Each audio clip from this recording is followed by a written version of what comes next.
មនុស្សដែលគ្មានទំនួលខុសត្រូវនិងខ្វះភាពម្ចាស់ការលើខ្លួនឯងតែងតែចូលចិត្តធ្វើរឿងទាំងអស់ហ្នឹង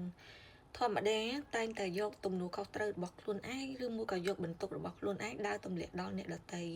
មិនដែលគិតថាចង់រកដំណោះស្រាយអីឲ្យងាយស្រួលទេគឺដឹងត្រឹមថានៅពេលដែលគិតថាអត់ចង់ធ្វើរឿងហ្នឹងឬមួយក៏មិនចូលចិត្តធ្វើរឿងហ្នឹងក៏ដើរទម្លាក់ដល់អ្នកដទៃដែលគេមិនស័ក្តិសមនឹងធ្វើរឿងទាំងអស់នឹងជំនួសអ្នកនោះទេ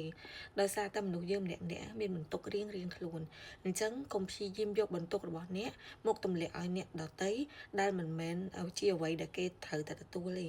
តែដោយសារតែពេលខ្លះការជួយម្ដងជាពីរដងឬមួយក៏ការដែលធ្វើឲ្យអ្នកមានអារម្មណ៍មួយថា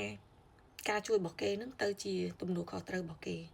អញ្ចឹងរឿងទាំងអស់ហ្នឹងបើសិនជាទម្លាប់ធ្វើរឿងទាំងអស់ហ្នឹងដដែលគួរតែគិតឡើងវិញព្រោះអីពាក្យថាជួយគឺមិនមែនជួយបានរហូតទេហើយក៏មិនមែនជាបន្ទុករបស់គេហើយក៏មិនមែនជាទំនួលខុសត្រូវរបស់គេដែរកុំយល់ច្រឡំថាការជួយហ្នឹងគឺជាទំនួលខុសត្រូវឬមួយក៏ជាបន្ទុករបស់គេឲ្យសោះព្រោះអីគេអាចជួយអ្នកបាននៅពេលដែលអ្នកទាល់ច្រកពិតប្រាកដឬមួយក៏អ្នកអត់មានវិធីសាស្ត្រនៅក្នុងការធ្វើពិតប្រាកដទើបគេអាចជួយអ្នកបានដោយសារតែទឹកចិត្តគេចង់ជួយតែប៉ុណ្្នឹងឯងមិនមែនជាទំនួលខុសត្រូវរបស់គេ